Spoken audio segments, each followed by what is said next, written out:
knows it. So I'm not saying this is the second coming, but I am saying there are things that people have thought would be during a millennial time with the coming of Jesus that are going to happen in our lifetime.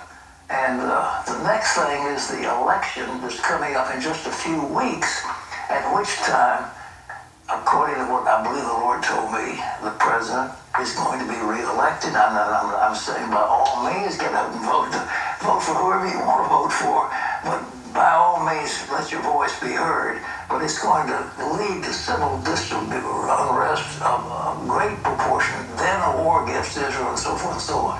So as Terry said, I think it's time to pray. But ladies and gentlemen, that's the word. You ask what's going to happen next, that's what's going to happen next. You know, I think of the book that was written a number of years ago, How Shall We Then Live? Yeah. It's a time to think about that. All right, well, let's pray. Father. Okay, so to sum it up, Donald Trump is going to be reelected according to him. And after Donald Trump is reelected, it's going to be civil unrest. And people are going to become lawless, and it's going to be, so according to him, it might be a civil war. Okay? Do I disagree with that? I can't say that I disagree with that. The United States of America is already in civil unrest.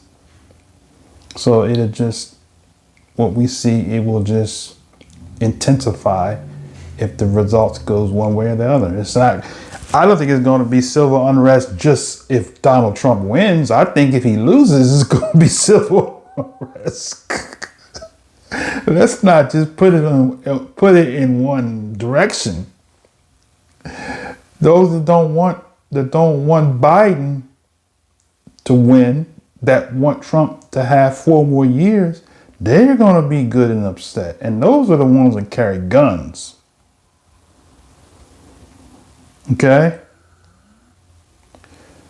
So, to sum up, he believes Trump's going to win and it's going to cause civil unrest.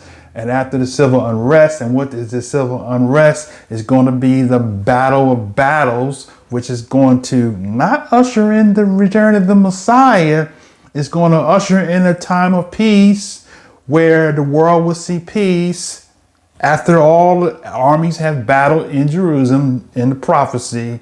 He's going to erase all of them prophecies that talked about the Messiah coming back. It's going to be a time of peace. And then the Messiah is going to come again. So in other words, what is he saying?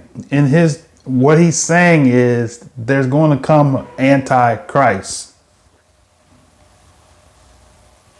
So that's his dissertation.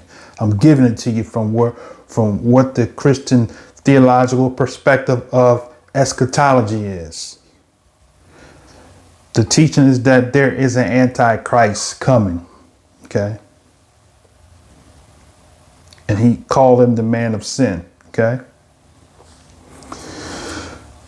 So once again, if you look into the church is a replacement of the real Israelites, and the city is the replacement of the real Israelites because everything is focused on the city. So whoever's living in the city are the children of Israel is basically what he's saying. And those people that are living in Jerusalem are the ones who moved into Israel in the 1948 after the Holocaust and shortly after the League of Nations. Okay, so that's what he shared, and that's what I wanted to share. I don't have time to go into the scriptures like I was going to do because I've already spent 37 minutes on this video. So I may come back and do a teaching on the subject matter, but until the next time, brothers and sisters, I'm going to sign off and I'm going to say shalom, shalom, shalom.